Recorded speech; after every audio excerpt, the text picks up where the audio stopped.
Mechanic भाइयों, गाड़ी में अगर बैटरी संबंधी कोई समस्या हो रही है तो उसके पीछे तीन मुख्य वजह हो सकती है। पहला, गाड़ी का बैटरी खराब हो सकता है। दूसरा, बैटरी सही है लेकिन बैटरी को प्रॉपर चार्जिंग वोल्टेज नहीं मिल पा रही है। तीसरा, बैटरी सही है, चार्जिंग वोल्टेज भी प्रॉपर मिल रही है लेकिन गाड़ी में कहीं से करंट लीक हो रहा है। तो इस तीनों पॉइंट के बारे में मैं आपको पूरा डिटेल से बताऊंगा और गाड़ी में प्रैक्टिकल भी आपको करके दिखाऊंगा। लेकिन उससे पहले आपको गाड़ी के चार्जिंग सिस्टम के बेसिक को सबसे पहले समझना पड़ेगा। तो ये जो डायग्राम आप देख रहे हो उसमें मैं आपको पूरा एक्सप्लेन करके बताऊंगा कि कौन कौन से पार्ट्स चार्जिंग सिस्टम में इन्वॉल्व होते हैं, कहां से करंट कहां पे जाता है। दोस्तों, अगर ये डायग्राम आपने समझ लिया तो आपको कोई भी वीडियो देखने की जरूरत नहीं पड़ेगी। आप प्रॉब्लम को खुद ब खुद डायग्नोस कर पाएंगे। मैकेनिक भाइयों, जब हम गाड़ी का इंजन स्टार्ट करते हैं तो गाड़ी के क्रैंक शाफ्ट से जो ये मैग्नेट या जिसको आप फ्लाई व्हील भी बोल सकते हैं, ये ACG coil, alternate current generator या स्टेटर कॉइल या मैग्नेट कॉइल भी जिसको आप बोलते हैं, उसके ऊपर घूमना स्टार्ट करता है। इस मैग्नेट के घूमने से इस कॉइल में 3 फेज एसी करंट जनरेट होता है।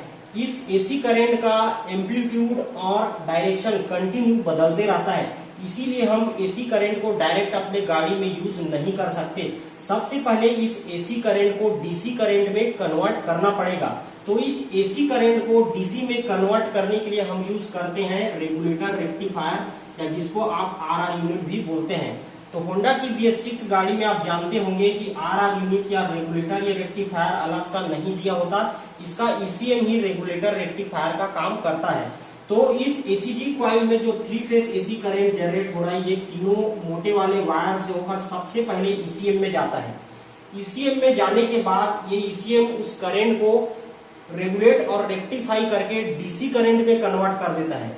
डीसी करंट में कन्वर्ट करने के बाद यहाँ पर आप देखेंगे रेड कलर में ब्लैक लाइनिंग वाला एक मोटा सा वायर होता है जो स्टार्टिंग रिले या चार्जिंग रिले से जुड़ा होता है। तो इस रिले में ये पहुंचता है। स्टार्टिंग रिले या चार्जिंग रिले से निकलने के बाद ये देखिए उसके बाद पहुंचता है मेन रिले में। मेन रिले से होकर ये वाले वायर से ये जाएगा मेन फ्यूज में। यहाँ पर देखिए आप 20 एम्पियर का मेन फ्यूज है और मेन फ्यूज से होकर ये जाता है बैटरी के पॉजिटिव टर्मिनल में। और यहाँ पर ये वाला वायर आप देख सकते हैं, ये ग्रीन कलर का मोटा वाला वायर लगा होता है जो ये देखिए बैटरी के निगेटिव टर्मिनल से जुड़ा हुआ है। तो ये अर्थिंग का काम करता है और ये आपका पॉजिटिव सप्लाई का काम करता है। इस प्रकार से आपका बैटरी चार्जिंग होता है। तो यहाँ पर आपने देखा कि बैटरी चार्जिंग होने के लिए कौन कौन सा कंपोनेंट यहाँ पे इन्वॉल्व है। देखिए सबसे पहला तो मैग्नेट हो गया, मैग्नेट के बाद ये एसीजी कॉइल या जिसको आप स्टेटर कॉइल बोलते हैं वो हो गया। उसके बाद ये ईसीएम हो गया, ईसीएम के बाद ये चार्जिंग रिले या जिसको आप स्टार्टिंग रिले भी बोल सकते हैं, ये वाला हो गया। उसके बाद मेन रिले हो गया, मेन रिले से निकलने के बाद ये मेन फ्यूज हो गया और मेन फ्यूज के बाद सीधे फिर ये पॉजिटिव टर्मिनल में बैटरी का चला जाता है। तो अगर गाड़ी में बैटरी चार्जिंग नहीं हो रही तो इन सभी कंपोनेंट को आपको चेक करना पड़ेगा।